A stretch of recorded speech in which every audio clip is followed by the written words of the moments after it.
Bronzas apstrādei Latvijas Arheoklubā ir īpaša vieta. Jau 2015. gadā, kad mēs šeit sākām darboties, viena no pirmajām aktivitātēm, kas tika uzsākta, bija bronzas kausēšanas mēģinājumi. Pirmajā gadā visas aktivitātes notika vienu vietu, gan krāma apstrāde, gan visas pārējās senās prasmes, gan bronzas liešana, bet 2016. gadā tika izveidota atsevišķa jau tematiska zona ar nojumi, ar pirmo nojumi, kur tika mēģināta veikt bronzas kausējumu.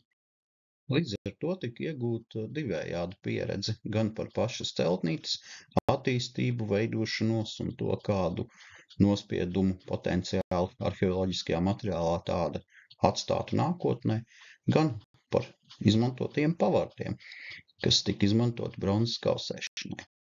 Bronzas apstrādei domātā nojumi laika gaitā piedzīvoja dažādus papildinājumus.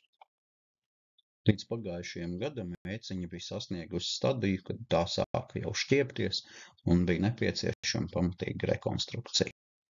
Nojaucot veco nojumu, tika konstatēts, ka patiesībā tā pamatkonstrukcija ir nostāvējusi 8 gadus.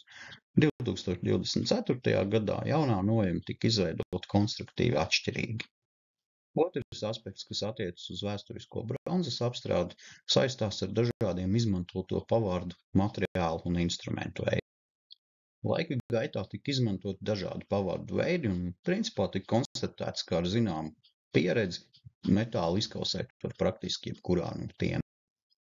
2018. gadā tika nolēmts izmēģināt pavisam jaunu pavārdu tipu, tā saucamo dabīgās vilkmes krāsni. Lai strādātu ar šādu krāsni, pat nav nepieciešams plēšas, to ir ļoti viegli izdarīt arī vienam cilvēkam. Attēlā ir redzami cirvīši, kas tika izgatavoti muzeja pedagoģisko nodarbību vajadzībām Latvijas Nacionālajiem vēstures muzejam 2019. gada vasarā. Darbs pie bronzas laikmeta tēmas izpētes turpinās.